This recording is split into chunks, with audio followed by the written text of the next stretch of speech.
Hello everyone, today we are going to study esterification reaction of alcohol.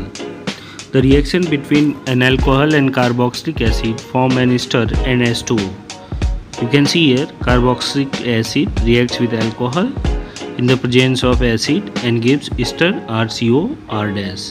Here R is indicating alkyl group, they may be same or different. So here are examples: CH3 CH2OH. When react with CH3 C double bond OH, there is formation of CH3 CO O CH2 CH3. Ethanol, CH3 CH2OH is ethanol, CH3 C double bond OH is ethanoic acid, and our ester is ethyl ethanoate.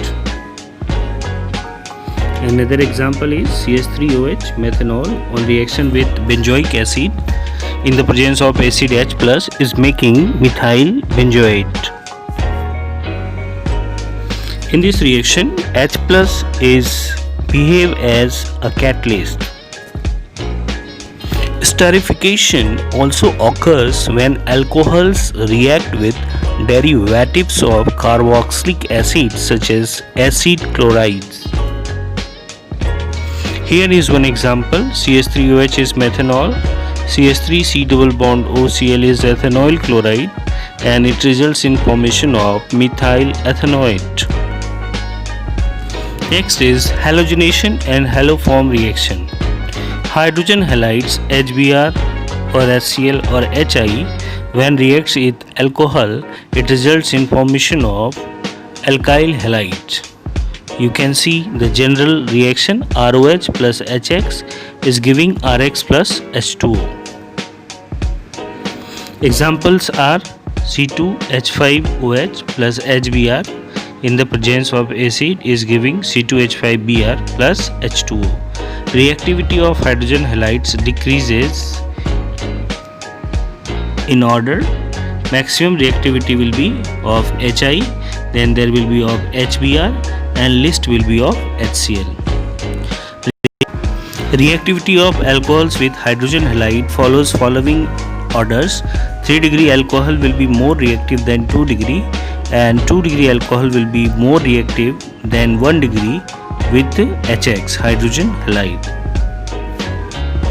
Alcohol in the presence of a strong acid like conc H2SO4 undergoes dehydration reaction, and the product follows Sergev's rule.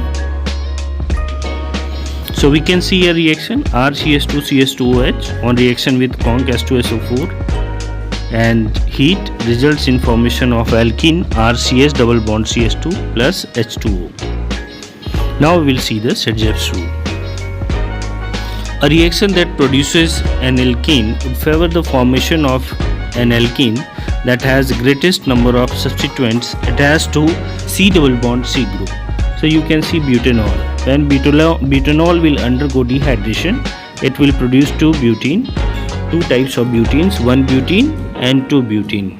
If you see 1 butene, you can see that there is only one substituent CH3CH2, but in 2 butene there are 2 substituents CH3 on left side and CH3 on right side. You can see, if you see the C double bond C, left side one methyl group is attached, as well as on right side one methyl group is attached, and water is liberated. So we can see that 2 butene is more substituted. So according to Sergev's, most substituted alkene will be major product. So 2 butene is our major product. So we can say that reactivity of alcohols towards dehydration follows order. 3 degree alcohol will easily undergo dehydration, then 2 degree alcohol, and 2 degree alcohol will easily undergo dehydration, then 1 degree alcohol. Reagents for dehydration are: first conc H2SO4, CH3 CH2OH, conc H2SO4 heat giving CH2 double bond CH2 plus H2O with phosphoric acid. Also dehydration takes place and results in formation of alkene. You can see here, when cyclohexanol is treated with 85% H3PO4 at 165 to 170 degrees Celsius, then there is formation of cyclohexene and release of water molecules. Dehydration can also carried out by vapor phase in the presence of catalyst. Here ethanol in the vapor phase is passed through aluminum oxide at high temperature and it results in formation of CS2 double bond CS2 and a water molecule is liberated.